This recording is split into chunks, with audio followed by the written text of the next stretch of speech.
it take 24 hours. You feel what I'm saying? They didn't swab me or test me or nothing. And look what the fuck papers say.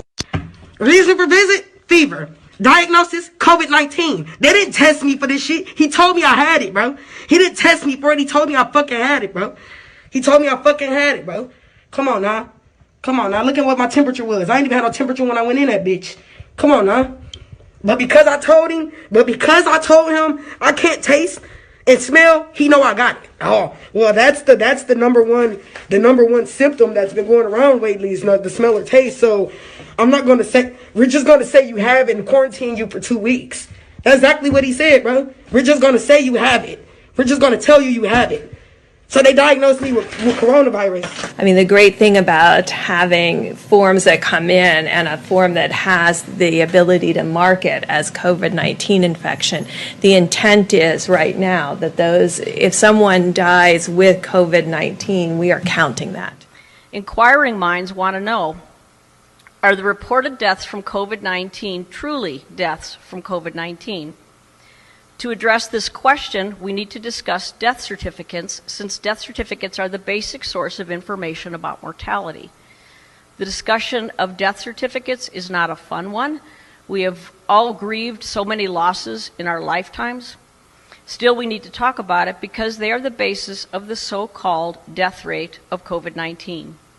History-changing decisions are being made due to these figures, despite the fact that they are flat out wrong, based on data that is insufficient and often inaccurate. Few people know how much individual power and leeway is given to the physician, coroner, or medical examiner signing the death certificate. How do I know this? I've been filling out death certificates for over 30 years. More often than we want to admit, we don't know with certainty the cause of death when we fill out death certificates. That is just life. We are doctors, not God.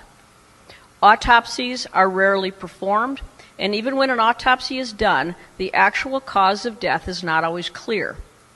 Physicians make their best guesstimate and fill out the form. Then that listed cause of death, whatever we list, is entered into a vital records data bank to use for statistical analysis, which then gives out inaccurate numbers, as you can imagine. Those inaccurate numbers then become accepted as factual information, even though much of it is false. So, even before we heard of COVID-19, death certificates were based on assumptions and educated guesses that go unquestioned. When it comes to COVID-19, there is the additional data skewer that is, get this, there is no universal definition of COVID-19 death. The Center for Disease Control, updated from yesterday, still states that mortality, quote-unquote, data includes both confirmed and presumptive positive cases of COVID-19. That's from their website.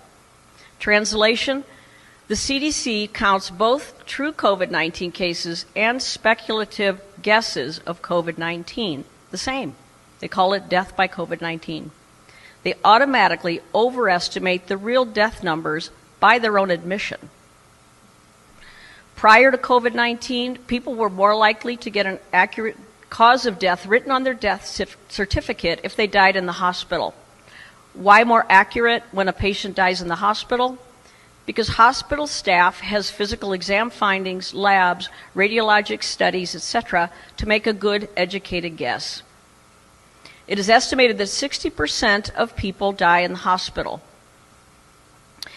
But even those in hospital deaths, the cause of death is not always clear, especially in someone with multiple health conditions, each of which could cause the death. Clear-cut causes of death might include traumatic brain injury, say from a car accident, intractable seizures or asthma, sepsis from overwhelming infection, respiratory arrest from a COPD exacerbation, ruptured aneurysm, metastatic cancer, massive acute heart attack, stroke, or pulmonary embolism. I will talk more in a little bit about why inaccuracy in the cause of death has declined for hospital deaths with the introduction of COVID-19 testing. There are also unclear causes of death in ambulances. That's a reality. An example would be someone with multiple deadly conditions who gets short of breath and dies before evaluation can be done. Was it the patient's underlying lung disease or heart disease that caused the shortness of breath, that caused them to call the ambulance? Or was there a concomitant pneumonia or other problem? We don't know because the patient died before the incident could be evaluated. So an estimated 60% of people die in the hospital. As to the other 40%, it is estimated about 20% of people die at home and 20% in nursing homes in this country. The true cause of death in these situations usually remains unknown. The death certificate is filled out with the best educated guess.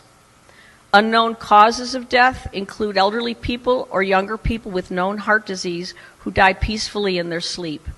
It is not acceptable to list old age as a cause of death, even though that may be more accurate than the cause of death we often list on the death certificate. We are allowed to state as a cause of death atherosclerotic cardiovascular disease, and that may be our best guess in a lot of these cases. But is it truly the cause? Who knows? Only God in heaven knows. So allow me to give a real-world example. One of my patient's fathers died about 17 years ago. He was old and in the final days of terminal cancer. He also had heart disease, but was too old and too sick to get heart bypass surgery. As he got near the end of his life, he came down with what appeared to be pneumonia. As my patient, this man's son, stood by his father's sickbed at home, the man died. No one else was there. The mortician was called and removed the body at about 2 a.m. The next day, the funeral home called and asked my patient, the son of this man, what time did he die and what was the cause. The death certificate listed the man's son's best guess. The cause of death made by the deceased man's son was made official. He was cremated, so there was no second opinion. This man didn't even have any medical training that gave the diagnosis to the mortician. This happens all the time, especially in poor urban areas, casual country towns, and rural areas.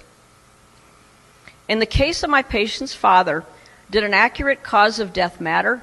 Not really. But today, when governments are making massive changes that affect our constitutional rights, and those changes are based on inaccurate statistics, it does matter.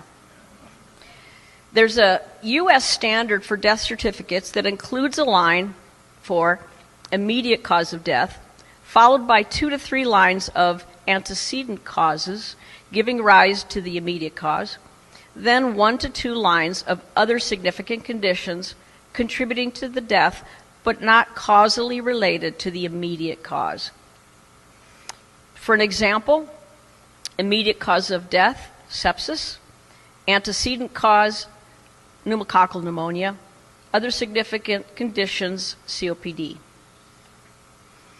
Okay, let's combine the information I've given you so far about the guesswork involved in filling out death certificates and apply it to COVID-19. The analysis that follows requires the presupposition that in today's medical climate, many, if not most, patients sick enough to be hospitalized will be checked for COVID-19. It also requires an understanding of what we know at this point, that most people who test positive for COVID-19 have mild or no symptoms. Therefore, testing positive for COVID-19 does not mean a person is sick with it, or if the person died, that they died from it.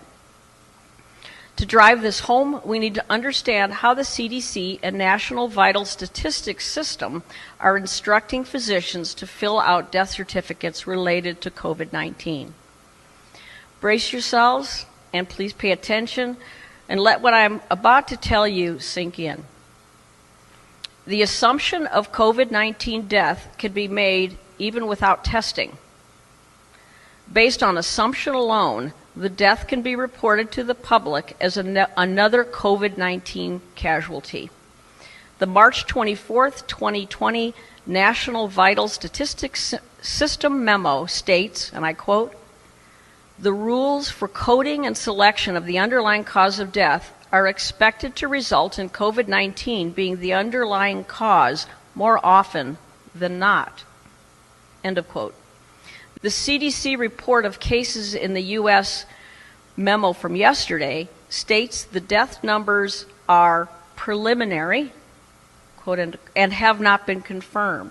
So, quote, the results are preliminary and have not been confirmed, end of quote. It's from the CDC website. Here's a quote even more laden with meaning. Stephen Schwartz, National Director of the Division of Vital Statistics, says in answer to the question as stated in the organization's COVID-19 alert, quote, should COVID-19 be reported on the death certificate only with a confirmed test?